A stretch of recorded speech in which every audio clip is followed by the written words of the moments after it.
একটি ছোট্ট গ্রামে বাস করত একজন দরিদ্র কৃষক রহিম।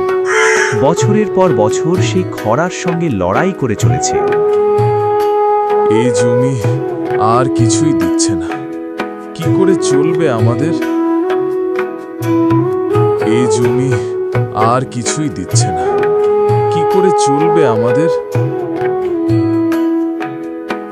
মা, আমি বড় হয়ে শিক্ষক হব। হবে মা, অবশ্যই হবে।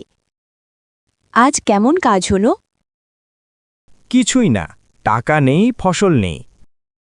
মোড়ল সাহেব বসে আছেন, রহিম তার কাছে যায়। মোড়ল সাহেব বললেন, রহিম, তাড়াতাড়ি ঋণটা শোধ করতে হবে। আরেকটু সময় দিন, না হলে জমি চলে যাবে।